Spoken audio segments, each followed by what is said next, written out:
Formamos parte de una civilización inmensamente rica, plural, cósmica, como diría el mexicano José Vasconcelos. Las pruebas están en todas partes y el edificio no ofrece fisura alguna. La continuidad es asombrosa, el origen enriquece al presente, el presente alimenta al porvenir y cada una de nuestras raíces antiguas tiene sus manifestaciones modernas.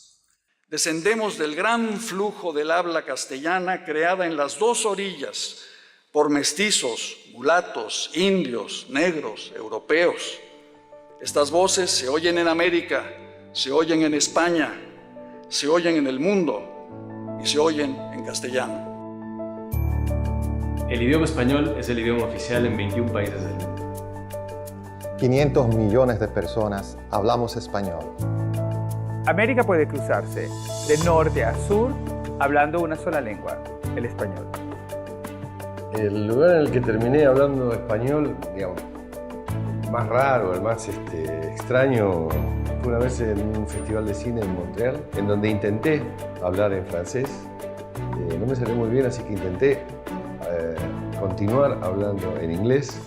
Y como me di cuenta de que no estaba siendo debidamente comprendido, terminé hablando en español y todo el mundo lo entendió. 48 millones hablan español en Estados Unidos. Y en el 2050, Estados Unidos será el primer país hispanoparlante del mundo.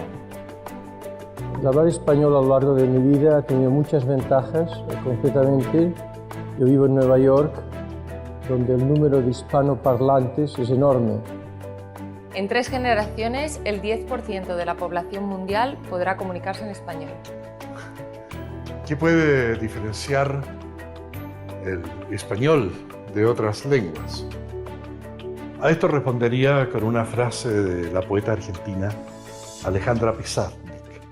Ella dijo: me preguntan qué es el amor, no lo puedo decir, yo amo. Me preguntan qué diferencia el español, no lo puedo decir, yo simplemente lo hablo. El español facilita los intercambios comerciales y culturales a una enorme comunidad internacional. Es la segunda lengua más estudiada en el mundo. 30 millones de residentes en la Unión Europea pueden comunicarse en español. Y en 2050 seremos más de 600 millones, porque es la lengua del futuro. La palabra es nuestra morada. En ella nacimos y en ella moriremos. Ella nos reúne y nos da conciencia de lo que somos y de nuestra historia. Acorta las distancias que nos separan y atenúa las diferencias que nos oponen. Nos junta, pero no nos aísla. Sus muros son transparentes y a través de esas paredes diáfanas vemos al mundo y conocemos a los hombres que hablan en otras lenguas. La lengua es un signo, el signo mayor de nuestra condición humana.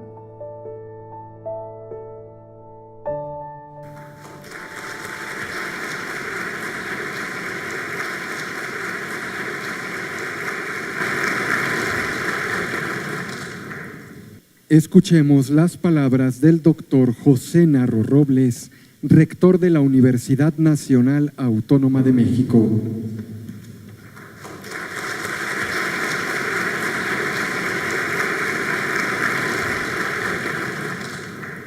Buenas tardes tengan todas y todos ustedes. Sus Majestades, los Reyes de España, señor Secretario de Relaciones Exteriores de México, señor Ministro de Asuntos Exteriores y de Cooperación de España, señor Director del Instituto Cervantes, señor Rector de la Universidad de Salamanca, estimados embajadores de México y España, autoridades, señores de la Junta de Gobierno y del Patronato de la Universidad, señoras, señores. Muy buenas tardes tengan todas y todos ustedes. Tengo el privilegio de darles la más cordial de las bienvenidas. Para mí es un honor recibir en este recinto histórico a sus majestades, los reyes de España, a sus acompañantes y a todos nuestros invitados. Hace poco más de 5 años, durante la entrega del entonces Premio Príncipe de Asturias, usted, don Felipe VI, se refirió a nuestra universidad de una manera breve, poética y exacta. Por ello, hoy le digo, bienvenido a esta gran casa de cultura, bienvenido a la Universidad Nacional Autónoma de México, bienvenido al corazón y la conciencia de nuestro país. Inicio mi intervención con el señalamiento de que el lenguaje estructurado es un asunto distintivo de lo humano. Se trata de una competencia que traduce el pensamiento y los sentimientos.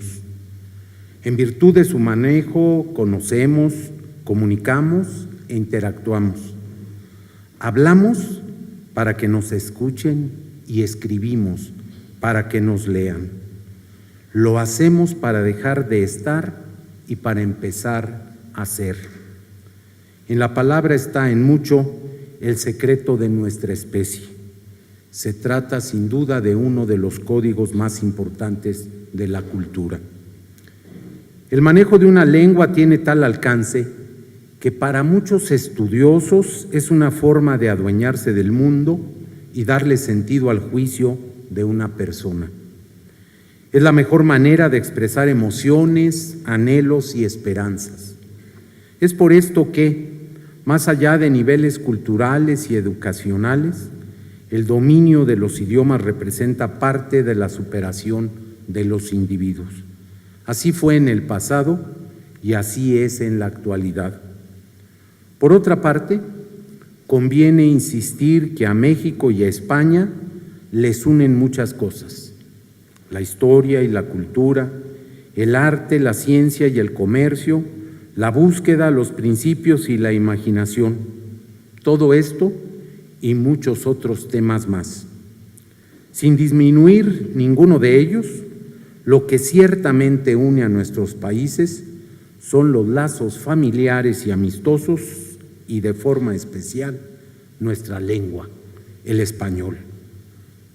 Se trata de uno de los idiomas más hablados en el mundo, de uno de nuestros grandes haberes culturales, de una lengua que nos da fuerza y nos articula como parte de una de las regiones más importantes del mundo, de Hispanoamérica. De esto deriva parte de nuestro orgullo, pero también algunas responsabilidades, en particular las de cultivarlo, transmitirlo y la de evaluar su dominio. No tengo duda de que en este acto nos acompaña el espíritu de los grandes personajes de nuestra historia común, los humanistas de ayer y hoy, los grandes personajes de la ciencia y del arte, los fundadores de nuestras instituciones decanas, pero también de las más jóvenes.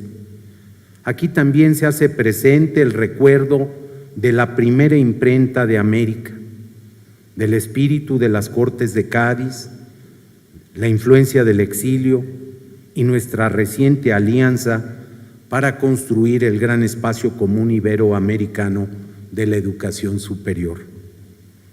Debo reconocer que la nueva y prometedora relación de la Universidad Nacional Autónoma de México con el Instituto Cervantes se fortaleció en noviembre de 2012 cuando, por la iniciativa de don Víctor García de la Concha, me reuní por vez primera con él.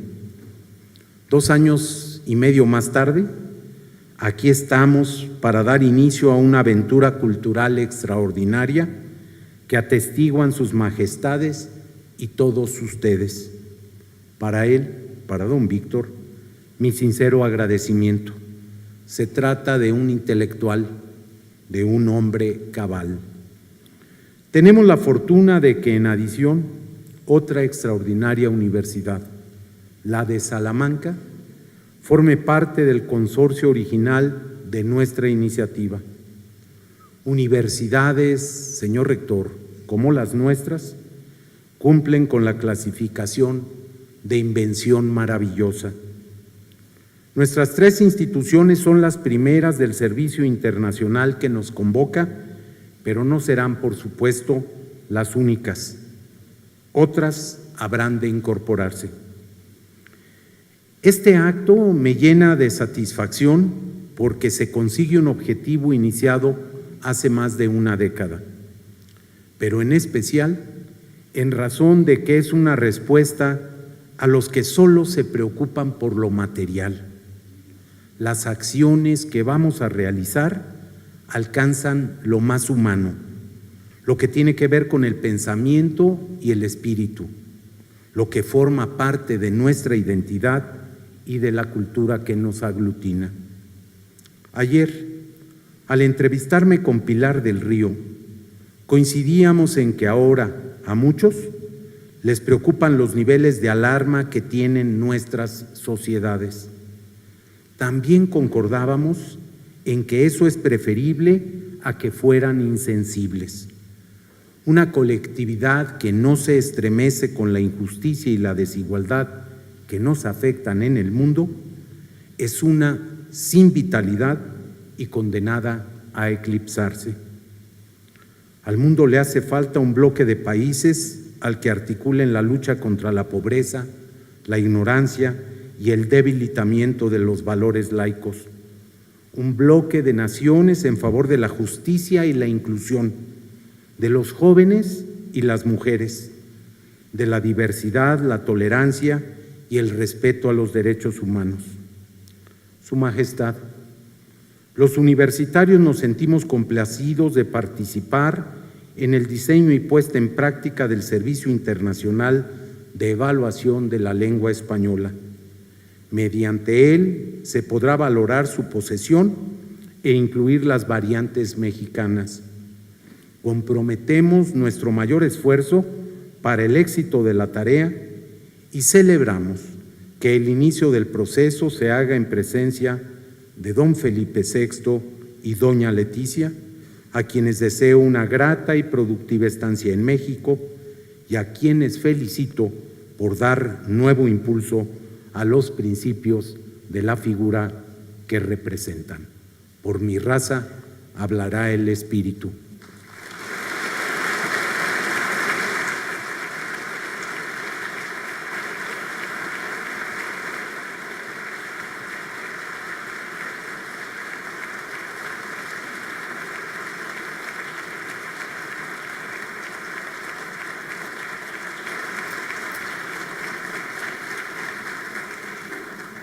En uso de la palabra, don Daniel Hernández Ruy Pérez, rector magnífico de la Universidad de Salamanca.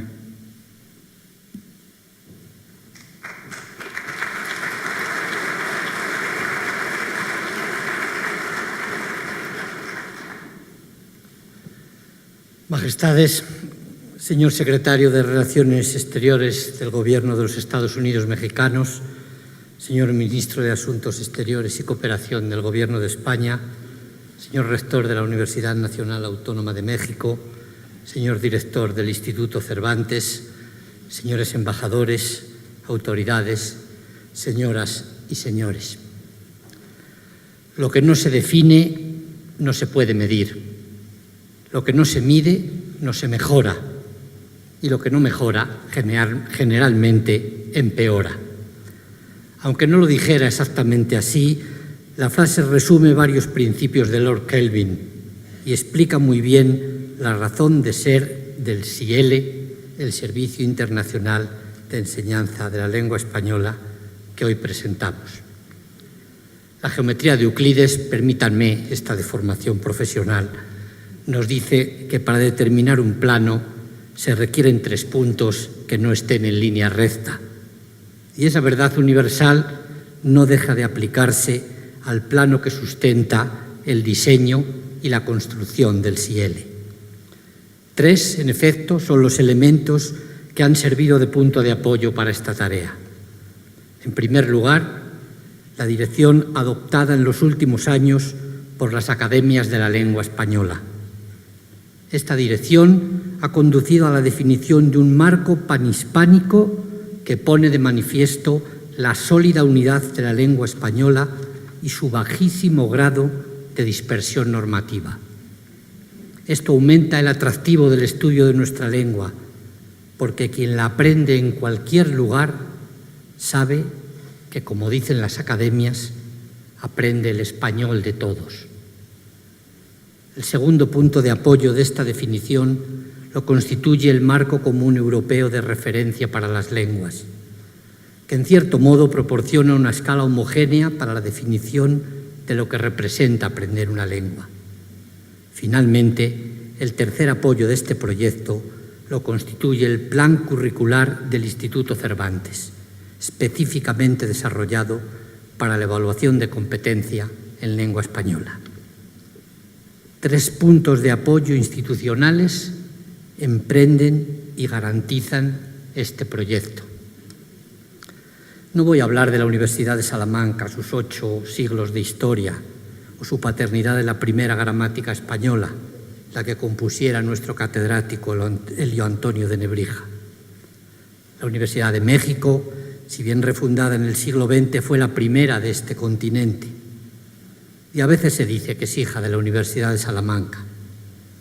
Esto me suena a tiempos de paternalismo, pero como no hay mayor paternalismo que decir a otros cómo deben o no deben considerarse, sí que puedo decir que la Universidad Nacional Autónoma de México es ahijada de la de Salamanca.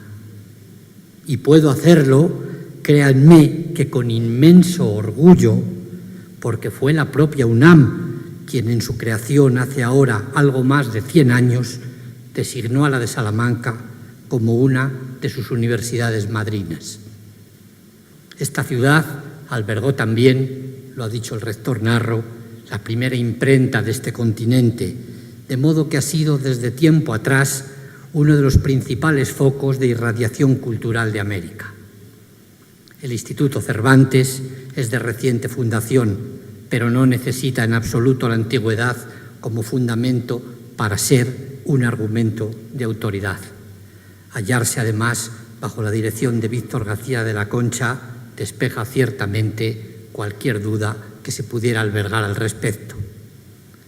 Les he hablado de la definición, de la mediación y de sus gestores. Solo me resta señalar que el modelo adoptado es un modelo orientado precisamente a la mejora, más que a la medición estática de conocimientos, a una medición de la evolución, es decir, a algo mucho más centrado en lo que es el aprendizaje de una lengua. Ya ven que las opiniones de un matemático no han sido del todo inútiles en todo este recorrido por los objetivos del SIELE. Quizá porque el SIELE incorpora 2 elementos por los que los matemáticos tenemos pasión: la medida y el lenguaje. Sin dejar de ser el instrumento para expresar con precisión y claridad las ideas, sin dejar de ser el ámbito placentario que las hace posibles, la lengua nos habita. Y por eso los poetas nos expresan, nos descubren, a veces con gozo, a veces con dolor, los sentimientos que acaso sin saberlo tenemos dentro. Por eso hay preguntas que plantean y responden mejor los poetas. ¿Por qué? ¿Para qué aprender español? Hace unos años, el intento globalizador de unificar los teclados quiso eliminar de ellos a las señas.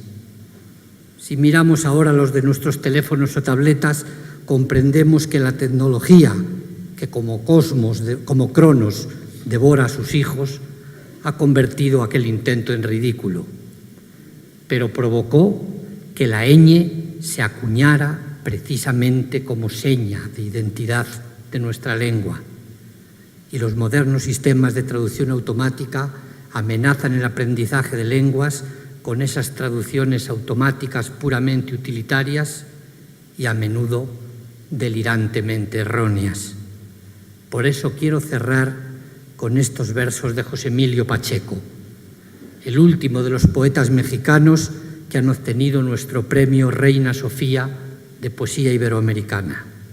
Dicen así: defensa de la ñ. Este animal que gruñe con ñ de uña es por completo intraducible. Perdería la ferocidad de su voz y la elocuencia de sus garras en cualquier lengua extranjera. Muchas gracias, Majestades, por el impulso al ciele que muestra vuestra presencia. Muchas gracias a todos por su cortés atención.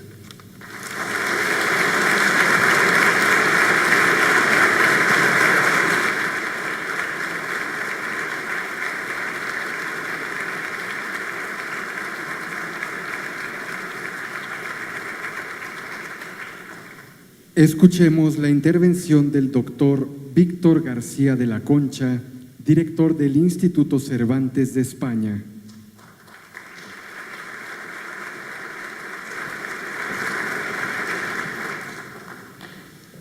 Majestades, señor secretario de Relaciones Exteriores de los Estados Unidos Mexicanos, señor ministro de Asuntos Exteriores y Cooperación, señor rector de la Universidad Nacional Autónoma de México, señor rector magnífico de la Universidad de Salamanca, señores embajadores, autoridades, señoras y señores. Cuando hace ya bastantes años visité por primera vez, deslumbrado, el Museo de Antropología, me quedó grabada una frase esculpida en uno de sus muros exteriores. Habla de los toltecas y dice así: estos toltecas eran ciertamente sabios, solían dialogar con su propio corazón. Hace poco vine a saber que se trata uno de los textos recogidos por el leonés Fray Bernardino de Sahagún, que figura en el Códice Matritense y fue traducido por el sabio Miguel León Portilla. Pero desde entonces, cada vez que pienso en México, esa frase de carácter sapiencial que condensa toda una lección de vida, abre las esclusas de un río de recuerdos, un par de ellos recuerdos capitales. Data el primero del año 1999. Acababa la Real Academia Española de publicar una nueva edición de la ortografía que por primera vez en su historia advertía en la cubierta: edición revisada por las academias de la lengua española. Así era, y por eso figuraba también por primera vez en la contraportada la relación de las 22 academias hermanas de Europa, América y Filipinas.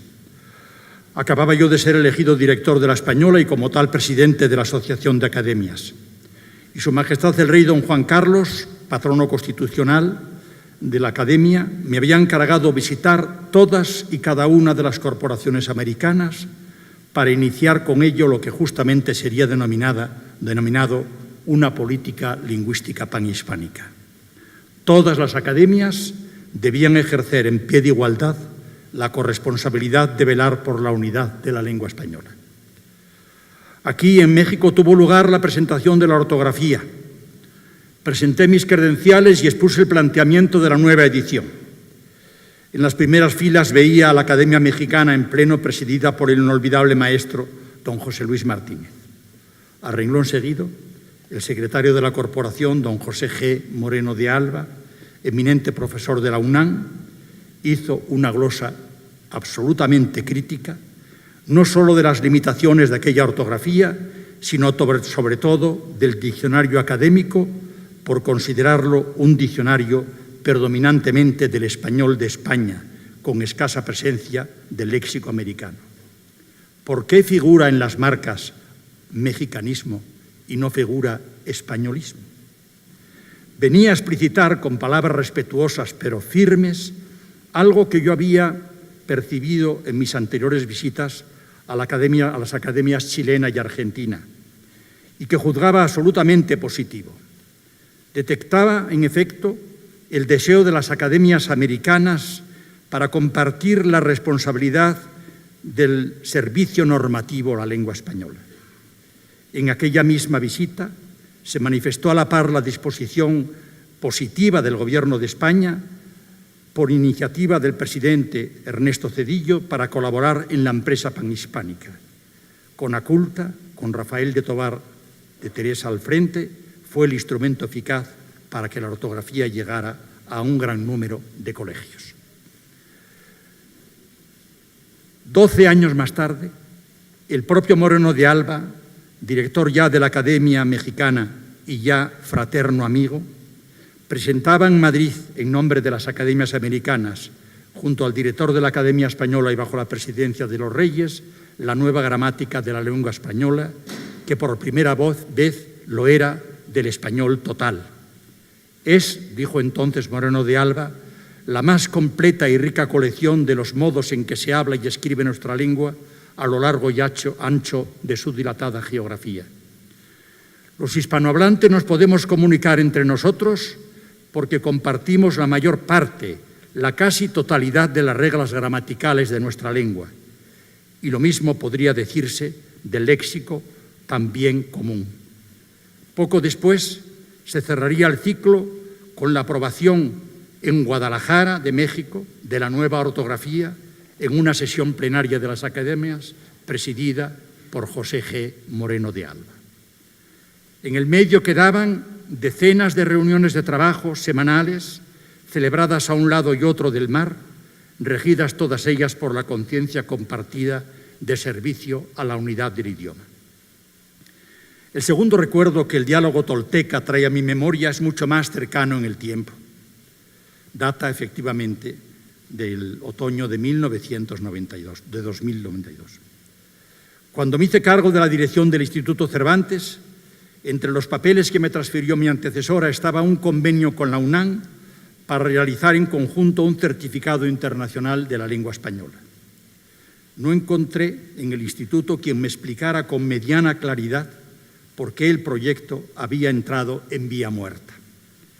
Decidí por ello ir a la fuente, venir a la fuente, y en noviembre de 2012, acompañado del embajador de España, visité al doctor Narro, a quien no conocía personalmente. Mientras le explicaba con pasión, ciertamente, el propósito decidido de iberoamericanizar el Cervantes, acumulando razones y datos, él me miraba, silencioso, con ojos escrutadores, tanto que me hizo sentir como un examinando. Efectivamente, me estaba examinando. De pronto se levantó, entró en su despacho y volvió al instante con los 2 volúmenes de la nueva gramática española.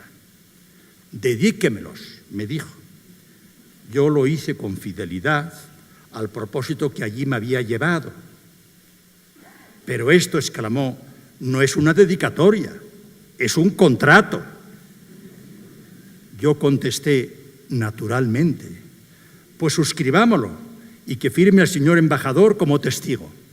Así lo hicimos. Se repetía lo que con la Academia Mexicana había vivido en 1999. Al día siguiente, 3 enviados del señor rector, el vicerrector Trigo, el director Roberto Castañón del CEPE, del Centro de Estudios para Extranjeros, y Felipe Garrido, me proponían directos, sin ambajes, un programa de acción conjunta UNAM-Instituto Cervantes. Debíamos, según el director del CEPE, que era portavoz, compartir actividades de enseñanza del español, de formación de profesores y de promoción de las respectivas culturas. Teníamos que crear un sistema de evaluación y certificación del conocimiento del español, incorporando a la Universidad de Salamanca como referencia simbólica de las universidades hispánicas.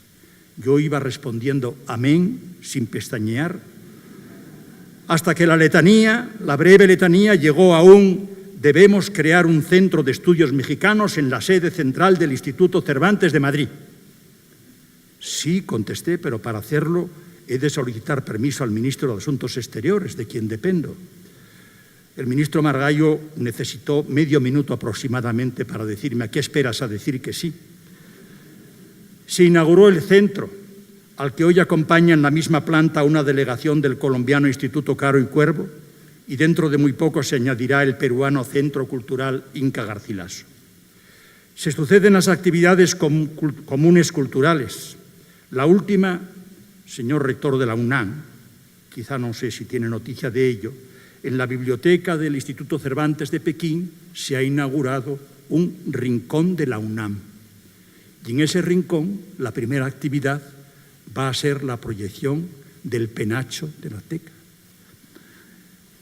Lo que no sé si sabe el señor rector es que precisamente con el permiso del ministro de Asuntos Exteriores de España vamos a afrontar la organización de enseñanzas y actividades culturales este mismo año en Washington. Y algo más que más tarde diré. Y aquí estamos, majestades, aquí estamos, queridos amigos, con lo que es más que un certificado de conocimiento del español para extranjeros, mucho más. Estamos con un servicio internacional de evaluación de la lengua española. Un video nos mostrará enseguida sus líneas principales. En un mundo globalizado, la acreditación de conocimiento de lenguas está cobrando un auge realmente extraordinario. Basta ver cómo Cambridge lanza al mercado de continuo nuevos tipos de certificaciones, hasta 120. Inglés del comercio, inglés de la economía, inglés del deporte, inglés de la danza, inglés de la medicina. El TOEFL estadounidense ha superado la cifra de 30 millones de exámenes. En este último, en el TOEFL y en el IELTS, nos hemos inspirado para construir un tipo de prueba cuya versatilidad y facilidad de realización electrónica lo hará, esperamos, muy atractivo. Será la primera vez en el ámbito del español que una prueba de evaluación y certificación de nuestro idioma incluya textos orales y escritos procedentes de todo el mundo hispanohablante. Será la primera vez que el tuteo tan español, nos tutea a todo el mundo, cederá paso en las instrucciones al usted, y las pruebas de comprensión auditiva contemplarán las diferentes variedades del habla, mexicana, española, argentina. Por fidelidad a la verdad, debo decir que los 3 equipos académicos de la UNAM, de la Universidad de Salamanca y del Cervantes, que trabajan unidos en la preparación de los materiales, han logrado, a juicio de los consultores externos del British Council, del Goethe Institut, del Dante Alighieri, un producto extraordinariamente novedoso de gran calidad, SIC. Nacido el SIELE con vocación iberoamericana, las 3 instituciones que lo impulsan, apoyadas por la Secretaría General Iberoamericana, llamaremos a la puerta de todos los gobiernos para que a través de sus ministerios de Educación y de Cultura respalden la iniciativa. Con la colaboración de Universia, la gran red universitaria mundial, llegaremos a las 900 universidades iberoamericanas, muchas de las cuales tienen una sección de enseñanza de español a extranjeros, y a más de 1000 que en todo el mundo cuentan con departamentos de español. 21 millones de personas estudian actualmente español, 7,5 millones en los Estados Unidos, 6 en Brasil, 2,5 millones en Francia, 1.200.000 en el África subsahariana. Prestaremos especial atención de entrada a los Estados Unidos y a Brasil. Y en los Estados Unidos prestaremos especial atención a la población hispana que vive lo que es el problema de mantener su propia lengua con una lengua que necesitan hablar para poder trabajar y poder relacionarse. Puedo decir que el señor secretario de Relaciones Exteriores no solamente ha autorizado, no sé si lo ha autorizado o me ha mandado, que en los centros comunitarios de California realicemos un pilotaje de enseñanza de español para mantener la lengua materna. Completaremos el proyecto con materiales didácticos y cursos digitales que faciliten el gradual conocimiento. Por eso acaba de apuntar con exactitud el señor rector de Salamanca, mi universidad, que el SIELE no es solamente una prueba de evaluación, sino que es, en definitiva, un sistema de promoción del español añado de todos, con el esfuerzo mancomunado de todos, y todo y todos en pie de igualdad. Desde hace años, majestades, como príncipes de Asturias primero, como reyes más tarde, habéis acompañado al Instituto Cervantes en la apertura de nuevos centros, en la inauguración de bibliotecas, en las reuniones plenarias de directores. Muchas gracias, señor, señora, por apadrinar hoy en este colegio, solar de España y cuna intelectual de México, el nacimiento de este gran proyecto que nos enfrenta a un gran reto. Un gran reto, sí. Pero yo, niño asturiano, aprendí de labios de maestro de escuela primaria que los montes se hacen llanos cuando son muchas las manos y uno solo el ideal. Y este puede ser nuestro caso. No, este será nuestro caso. Me lo dice mi corazón en diálogo tolteca. Muchas gracias.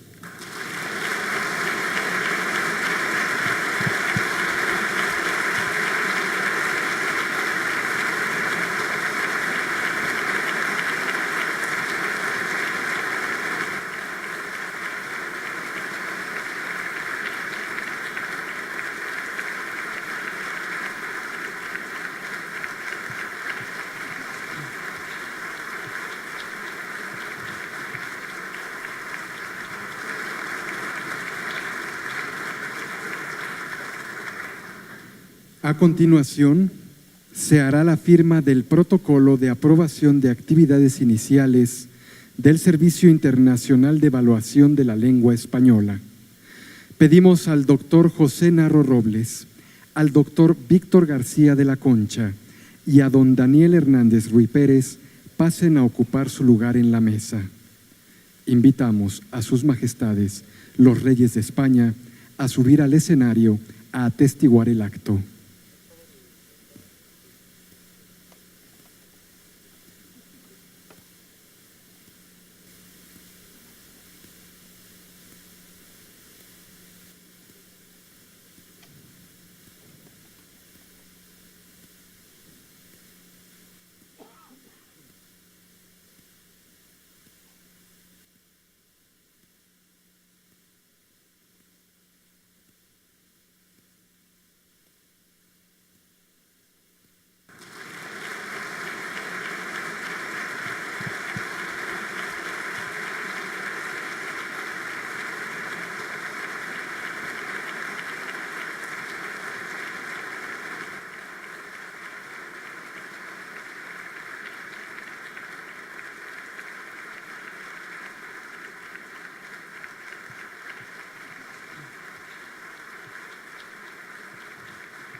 Pedimos a sus majestades bajar a ocupar su lugar en primera fila. De la misma manera, invitamos a los firmantes a regresar a sus lugares.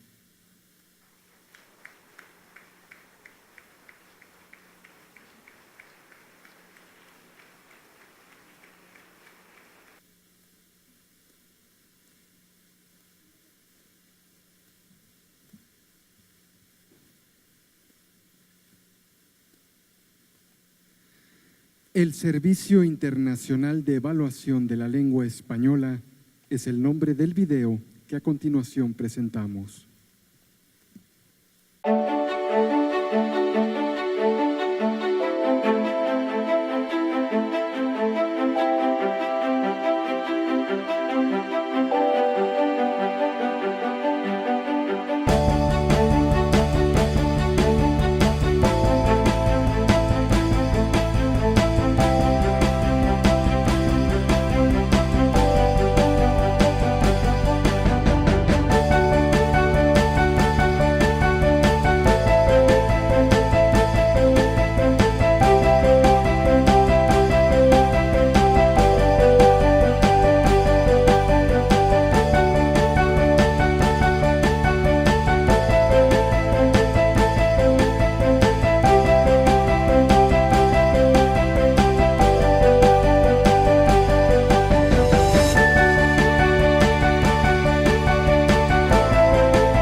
Escuchemos las palabras de Su Majestad el Rey.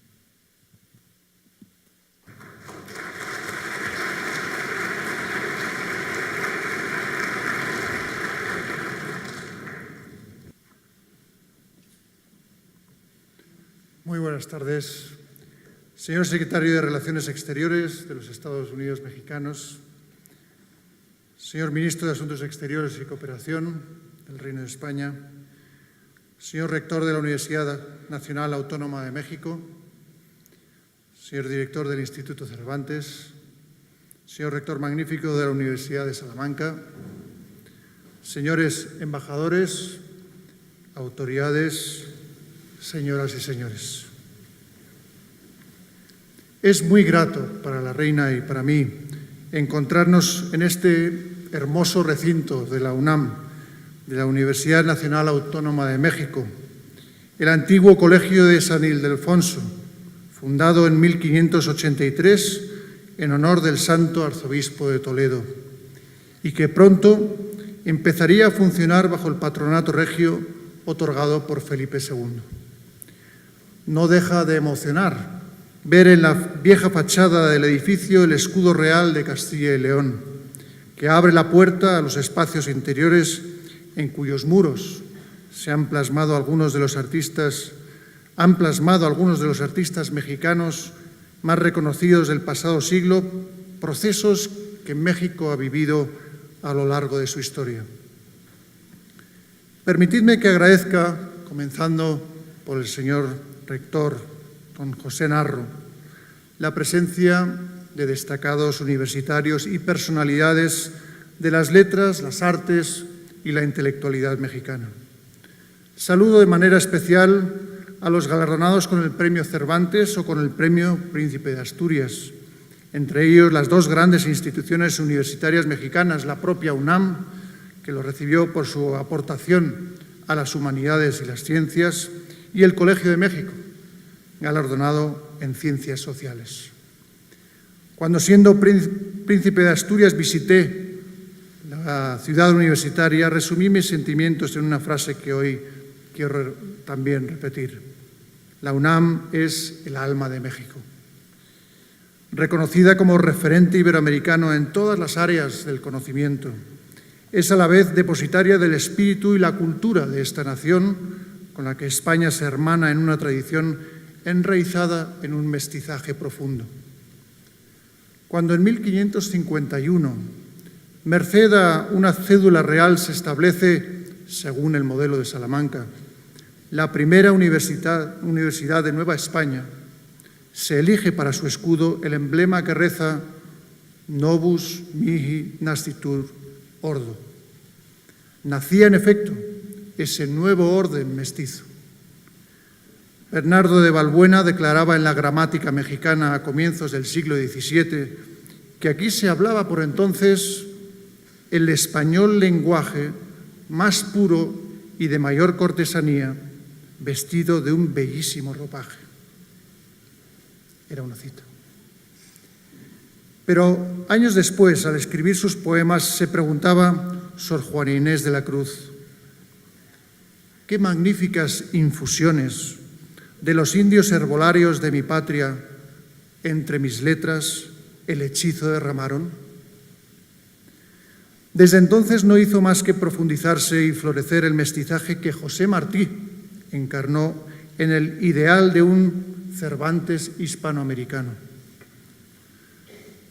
No es momento de repasar todos los hitos que en los distintos campos de la ciencia marcaron a lo largo de los siglos maestros españoles y mexicanos, pero no debemos olvidar aquí y ahora el capítulo sin duda más fecundo y conmovedor de esa historia.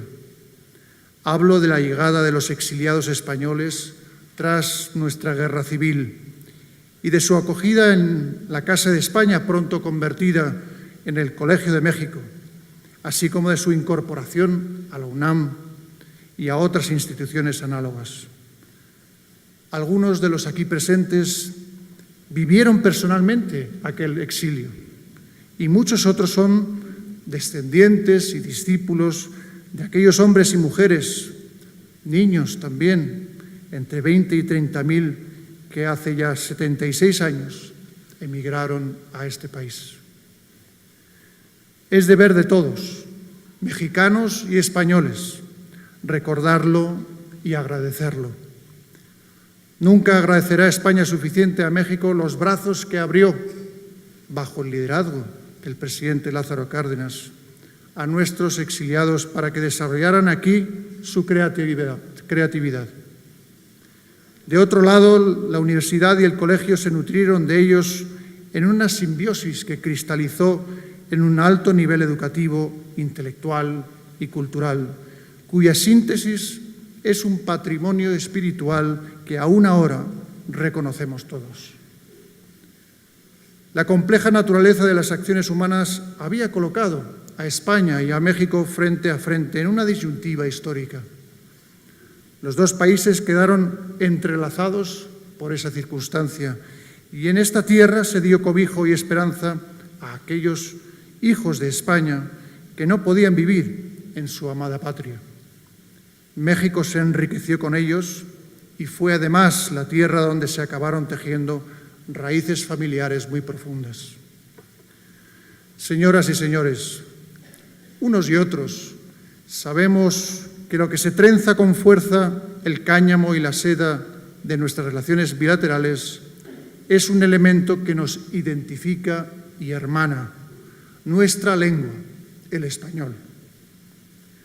Pues con ello muy presente, la reina y yo hemos venido esta tarde para ser testigos de la presentación y puesta en marcha de un proyecto de enorme relevancia cultural para el mundo hispanohablante. Y es que el español es un patrimonio común que todos debemos cuidar y cuya difusión y ensanchamiento tenemos que promover.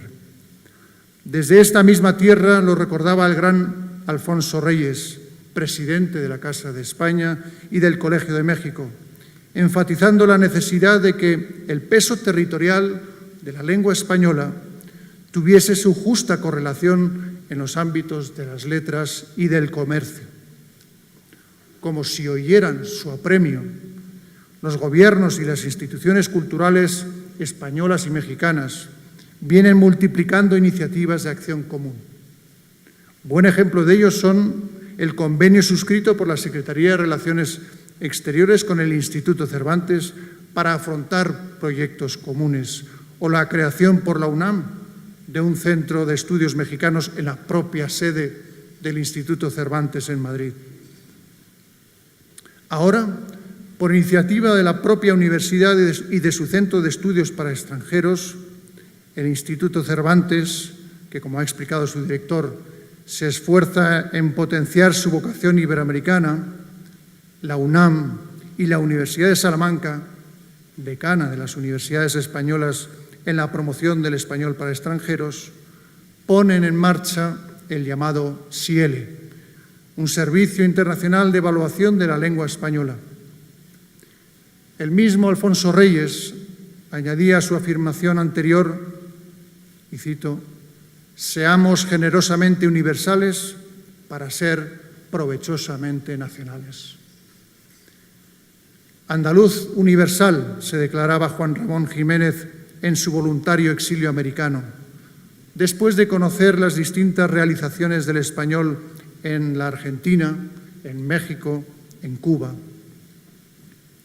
Y en Puerto Rico confesaba, «Antes había para mí un español, ahora hay muchos españoles. El español que yo quiero es uno que sea todos los españoles». No hablemos más por separado de literatura americana y de literatura española, dirá después también García Márquez, sino simplemente de literatura en lengua castellana, porque no solo estamos escribiendo el mismo idioma, decía él, sino prolongando la misma tradición. Acabamos de oír las cifras que denotan la fuerza expansiva del español en el mundo, particularmente en los Estados Unidos, en Brasil o en China. Si queremos que nuestra lengua se afirme como segunda lengua de comunicación internacional, debemos superar la visión de corto plazo, centrada en lo de cada uno, y poner en común los recursos de todos para lograr un objetivo que redundará en beneficio común. Ha sido el rector José Narro el primero en abrir camino encabezando la iniciativa y aportando el valor que conlleva el ser México, el país de mayor número de hispanohablantes, con un buen número de ellos afincados en los Estados Unidos de Norteamérica. No podían menos de responder con entusiasmo nuestro Instituto Cervantes, implantado con 90 centros en 44 países de todo el mundo, y la Universidad de Salamanca, primera de las universidades hispánicas en representación simbólica de todas ellas. Porque a todas se propone incorporar este proyecto que se proclama iberoamericano y que buscará también la ayuda de los gobiernos y la colaboración de empresas de Iberoamérica. Faltaba en el universo de la enseñanza del español como segunda lengua o lengua extranjera un certificado ágil y de gran prestigio que se situara en la línea de los que ofrece la lengua inglesa. Los equipos académicos de las tres instituciones han trabajado codo con codo en un nuevo tipo de examen de carácter panhispánico en la línea abierta ya por las 22 academias de la lengua española. Ellas han sabido plasmar en su nueva gramática la unidad que integra las distintas variantes en que el español se realiza. Hace medio siglo que Ángel Rosenblatt, polaco de nacimiento, español, argentino y por fin venezolano de adopción, explicaba que, y cito, por encima del habla familiar, local, regional o nacional, con sus inevitables particularidades, nos preside una lengua hablada y escrita por todos, que permite que chilenos, mexicanos o españoles nos entendamos plenamente en nuestros escritos y en nuestros coloquios y nos sintamos por igual partícipes de una de las comunidades más grandes y más originales del mundo. El signo de nuestra época, concluía, es el universalismo. Este espíritu de conjugación e integración de normas es el que regirá las pruebas del sistema de evaluación de la lengua española. Conmemoramos este año el 4º centenario de la publicación de la segunda parte del Quijote y nos aprestamos a celebrar el año que viene 400 años de la muerte de don Miguel de Cervantes, que echó a andar por el mundo al Caballero de la Mancha. Cruzando el océano llegó muy pronto a México y a todos los rincones del Nuevo Mundo, convirtiéndolo todo gracias a la lengua en que se expresaba y, según decía Carlos Fuentes, en territorio de la Mancha. Era el milagro de una lengua creada en las dos orillas del océano por latinos, árabes, judíos y, como él ha dicho y hemos visto en el video, por mestizos, mulatos, indios, negros y europeos. Al felicitar a la UNAM, a la USAL y al Instituto Cervantes por esta fecunda iniciativa, la reina y yo le deseamos todo el éxito que merece a esta iniciativa, el cielo, para que con el impulso de todos los países hispanohablantes se extienda pronto por el ancho mundo, ayudando a que nuestra lengua sea instrumento de comunicación al servicio del mejor entendimiento entre los pueblos y, en definitiva, de la justicia, la libertad y la paz. Muchas gracias.